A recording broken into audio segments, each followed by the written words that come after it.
Hi, welcome to another bite-sized interview. I'm Rebecca Bradley. Today I've got Helen Smith with me. Hi, welcome to bite-sized interviews, Helen. Thanks for having me. Helen is a novelist and a playwright who lives in London. Her first two books, Alice, Wonderland and Being Light, followed the adventures of a London detective agency.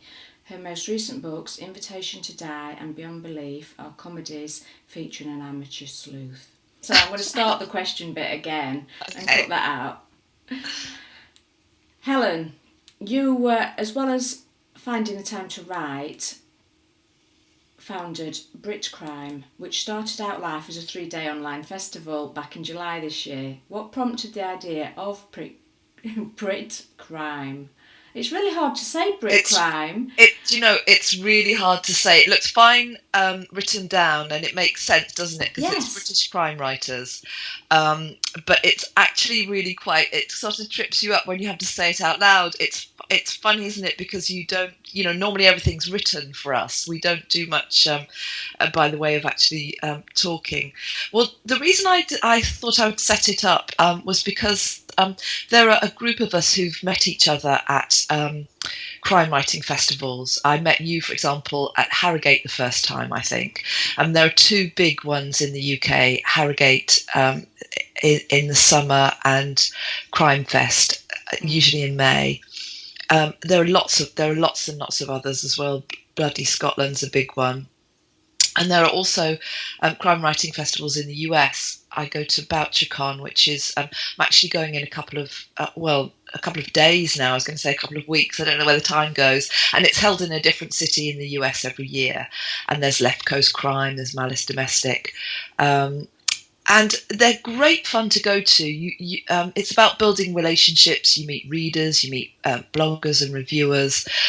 Uh, and it seemed to me, though, that it must be possible to do to do, to to set up a crime writing festival online, because we spend so much of our time online. We're on Facebook. Lots of us are in private groups as a way of keeping in contact with each other. We're on Twitter and so on. We always hear, when we come back, we always hear from readers who haven't been able to make it for whatever reason. It may be just geographical, it's too far away, they don't have the money, it might be a health issue. For whatever reason, not everyone's going to be able to go, and they're disappointed to miss out. So this seemed like a really good way for our readers around the world to connect with us online, to experience something of a crime writing festival, all that madness and chaos and fun, um, without there being any cost to readers to attend. And really, it's also a way of protecting writers, participating authors' writing time. So we all love, one of the things that attracts us to the job, as well as the storytelling, is being able to sit here, in our pajamas and just write and not have to leave the house. And unless we can get on and write, there are going to be no stories for anyone to read. So this just seemed to just tick everything. So what I said was, look, I will organise this, see if it works, and if it works, then let's do it again. And if it doesn't, we haven't really lost much. So we did it with a quite a short deadline. I think it was actually May bank holiday that we had been talking about it in a private Facebook group. And so in the space of, so we had 6 weeks. The timing seemed to be that we should do it before Harrogate and before summer holidays, people start to go away. So that's when we did it, something like the second weekend in July. And it was a lot of fun, wasn't it? It was great fun. I loved it. And I participated in a panel, which was an hour long, and it was hectic and it was great Yeah. fun. There was the option of just turning up, sitting there at your computer and being there for the hour and going away again, and just leaving it. But the whole weekend was just such good fun that you just kept turning up and going into the other authors' panels and seeing the whole weekend through. So it was just great fun that you wanted to be there with everybody else, and enjoy it with everybody else. I think that's what's so great about writers. I mean, I know crime writers say that they particularly notice it with crime writers, but I think all writers are the same. They're really supportive. They want to help each other. We're not in competition with each other. We're all readers. um, we're all, you make friends with people. It's not as if somebody will only buy one book and that if they buy yours, they won't buy somebody else's. It's natural to us to recommend each other's books when we've read them and if we enjoy them. And there is that supportiveness. And so, yeah, I really noticed that instead of just turning up to their panel, people would go and ask questions and participate in other panels. It was great. I actually found that with the readers as well. I had thought people would think, okay, well, look, I know I like Rebecca Bradley's books, so I'm going to go to her panel, or I haven't read them, but I like what that sounds like. For whatever reason, they would pick maybe one or two. In fact, people were going to all of them. It was amazing. It was really extraordinary. We just got such a great reaction from the authors who were involved and from readers too. How easy was it getting so many authors together It for was, such a big undertaking? yeah, it was fine actually. I had put up a post on Facebook saying, well, I think I'm going to do this. So let's test it out. I need 12 authors and we'll set it up. We'll do a 1 day event. And people people were so enthusiastic about this that we were soon up to 30 people. Tried to cap it off at about 36, and we ended up with 41 of us, including me. At which point I was just saying, let's just stop here. So it was almost, it was a great problem to have, but we almost had too many people. And for any authors who are watching this who aren't sure how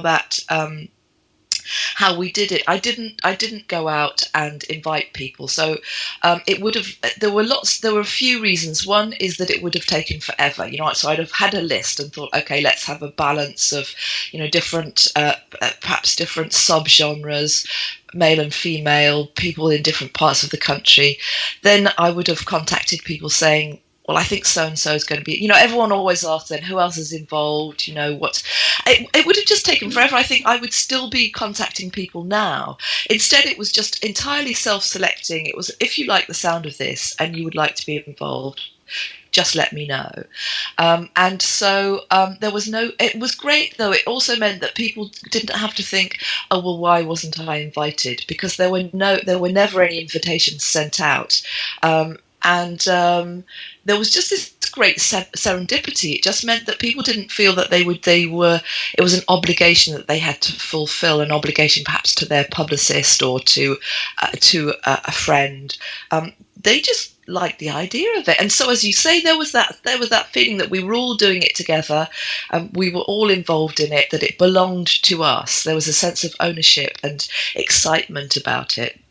And that excitement transferred. There was an excitement, the publishing industry, people were trying to find out so who's doing this? We've heard of this, who's involved. And it's great to be involved in something that people are excited about as well, isn't there? So there was no problem about having people involved. I felt very guilty about having to turn people away and just say, look, we've already got people involved. And so we will run it again because it was a success. And so I'm saying to people, it will probably be bigger next year, and so we hope to have more people involved next summer if we can. Because I hate the feeling that there's a clique, and that nobody really minds if you're part of that clique, but there's always that feeling like, well, are there people who are involved? Is there some sort of inner circle? Is there something I haven't been invited to? And with this, no, there shouldn't be that feeling for readers or for authors. It's if you like the sound of it and you can come, whether as a reader or as an author, then just show up, just come along. So what was reader enthusiasm like for the event? Because obviously we've had a lot of author enthusiasm. Yes, We were yes. really enthusiastic. We wanted to put it on because readers couldn't make it to all the real life events, and that's what it was there for. And we threw everything at it. What was Yes. the readers' enthusiasm like? Exactly. So it was great, and so that was how we were going to measure our success. Because it's great, it's fine for us all to enjoy doing it. But the point was to reach readers, to connect. It was a way of putting on something for existing readers of ours, to say, look, I think you'll enjoy this. Here's access to authors that you wouldn't normally get. We did lots of giveaways, and we set up these panels. And also to attract new readers, as a way of them discovering us. And so those people had to enjoy it and had to think it was worthwhile in order for it to be worth doing again. And there was tremendous enthusiasm. People were saying to us right from the beginning, this sounds fabulous. There was a reader called Susan Polar in Brisbane in Australia, and as soon as she heard about this, she said, that sounds great. I will never get to one of these big conventions in the US or the UK. This way I can come along. So people were saying to us right from the beginning and all through it, this is great. When are you going to do the next one? I also did a survey. I surveyed readers before and after to say, did you discover new authors? What did you enjoy about it? Because I wanted to know, how could we tweak it next time? Did people enjoy the Q&As? Did they enjoy the roundtable discussions, which were authors only, but which they could be in the audience for? And people loved all of it.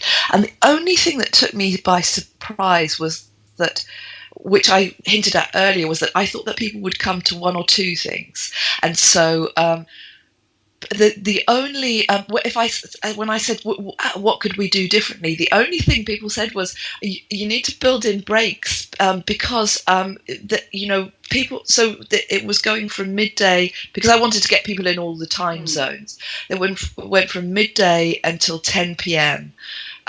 Panels back to back, and then with the after hours fun, meet us in the pub, in our virtual pub. Obviously this everything was online, but we created a virtual world for it. People enjoy that as well. The only thing people said was there was no point that I could go and get, make a cup of tea or go to the loo, So I know. So there were people who literally went to everything. And that was the only thing that took me by surprise. I thought people would enjoy it, but I didn't know how much. And so it was great. People were just saying, thanks for doing this, and please do it again. So it was great. It was, because isn't it great to be involved in something that people are enthusiastic about, and to think that I'm sure there must be an appetite for it. When you, because it was a creative endeavour. In some ways it mimicked writing, where you think, this is a great idea for a book. I'm sure people would love it. But it's not until you get to the end of it that, you hope people will. With a book, that not everyone will enjoy it. With something like this, because people didn't have to buy it and take a chance on it. They could just come. It was overwhelmingly positive. There were no negatives at all. There was a real buzz about it all. Yes. It was brilliant. What do you have up your sleeve next for the BritCrime brand, authors and readers alike? So we thought, people can find us via BritCrime.com. We send out newsletters with news of offers and new releases. So what we're going to do is we will do another a festival next summer sometime, hopefully with more people. We'll have the core people involved, but hopefully the authors that we had to disappoint this time round, we'll be able to include them. Again, there will be readers around the world, and it will be free, and it will be online. So we decided it was such good fun, we decided to have a Christmas party. We've got a date for it, which is Sunday the 13th of October. And it will go for a few hours. There will be online. We will again use free online platforms, so probably Twitter, Facebook. There's a new thing that you and I have fallen in love with called Blab, and like all these things like Twitter. I still don't like calling it a tweet. tweet, like that, a mini post, calling something blab. Obviously, they've got to come up with something that hasn't been used before, but it's a bit like Skype. It's a conversation where you can have up to 4 people at a time. People can come and go, and we've trialed it, haven't we? We've had some conversations, and they can be recorded. So what we're going to do is have this party in a virtual space called BritCrime Mansions with different rooms, and the different rooms will be different free online platforms like Blab and Twitter and Facebook, because not everybody likes all of those things. People tend to have one that they use, don't they, that they enjoy. And this is still in development, but I'm thinking we'll have a treasure hunt in the lead up to that, with clues found in readers' books and in authors' books. Sorry, but readers obviously won't have to buy them in order to enjoy them. In order to participate, it will be free to play. People will find the clues. They obviously, I won't say where the clues are. That's the part of the treasure hunt. But will it be the main character's name? Will it be something as simple as looking at a cover? Will it be a theme? Will it be a geographical location? Because obviously, people are in all parts of the UK, and they often use their hometown as a setting, and I think we're going to do that. I need to decide, definitely that we're going to do that in the next few days, and have people sign up for that. I think it'll be fun to do, to just have people like puzzles and they like clues, and people like to participate as well. It's fine to listen to people talking about their books, and if you've read them, then it's even more interesting. But sometimes it's fun. Because it'll be a party. I think that might be fun to do. It sounds brilliant. I can't wait. Yeah. What have you taken away from doing it all, Helen? Do you know what I took away? I just thought, look, this might be interesting. Let's see if we can do this. We all knew each other. We had all met again, which was how we all came to be collaborating on this. There were a few things. One is that if you get 41 creative people together and ask them to collaborate on something, then something exciting will happen. So that there was a core structure, which was, okay, let's have a festival. And then when we started to discuss it, we had a private Facebook group so that we could discuss it, didn't we? Yeah. People would be saying, well, look, let's do this. Let's have, a Twitter hashtag game. I'll do this. People were signing up for it and doing things. There was a kind of spider of exciting things that came out of it. So, for example, Luca Vesti had always been saying that he wanted to do a roundtable discussion, a video discussion. And so he decided to do that. It was called Talking Books. And there were a few BritCrime authors who were involved. And he just said, this has made me think I'm going to do it. This can-do attitude that we had made him decide to do it. Similarly, Simon Toyne, who's with HarperCollins, had been talking to HarperCollins about doing, funnily enough, a roundtable discussion about books with participating authors, not just HarperCollins authors. And so again, he would be hosting that. He decided to do that as a direct result of our BritCrime Festival. We were contacted by Book Trail, who do these amazing it's one woman who does this amazing sort of behind the scenes things. I think she's done one for your book, hasn't she? Which is about locations and characters. It's almost like a sort of Cole's notes for books. And she contacted us and said, I'd love to do a BritCrime one. So people were there, and there were also the joined up podcasting people that, again, so there were people who were already doing things, and they just said, we'd love to do some. They've done, they did an interview with me about crime. They also did one with Mel McGrath about her book. They've done one with Tony Schumacher. They would like to do one with more of our authors. So what happened was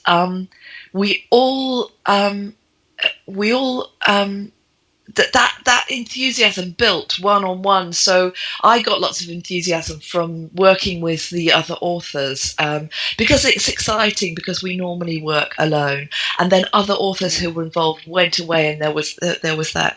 And then the other thing that happened was that I had only just thought, look, I might as well organise it. If you try and do everything by committee, you're going to go crazy. You know, we would still probably be discussing the best colours for the logo, or, you know, it's and people are just busy.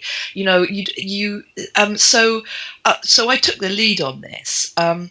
But we all collaborated. But what I hadn't anticipated was, because I had put so much work into this, people were just so lovely about it. You know, I got so much love back. I didn't do it with anticipation of getting anything back. I just thought, this would work. This would probably benefit me and my books and all of us. So why don't I just do it and see how it works? People were so, you know, it was fun. It deepened our friendships, the friendships of the people who were participating. It made me feel, it reminded me, I mean, all of us, when we start writing, you write speculatively, don't you? Yeah. You just, you know, once you're into it, you tend to write on contract. But it reminded me of my love of just doing something creative just for the hell of it. You know, you want a positive outcome, but it doesn't have to just be about that. So it was fun. It was fun to do, and it made me want to do more things like this. Still trying to protect our time, still saying, look, let's not let this spiral out of control, but let's do it, and let's have fun doing it, and let's let's connect with readers and with each other and enjoy it. So that was you know, lots of really, really positive takeaways from it. Yeah, it was a positive experience, and I'm so glad it's continuing. Yes, and I think let's keep let's keep reinventing it and making it exciting for people, which is why the Christmas party is going to be completely different. There aren't going to be panels, there aren't going to be discussions. It's going to be a party, and it's just going to be fun. So I think that keeps it fresh as well, doesn't it? It does. Thanks for talking to me today, Helen. Yeah, thanks for the questions. It was fun. It's always lovely to see you too. Yeah, thanks, Helen. Okay, all right, bye-bye. Bye.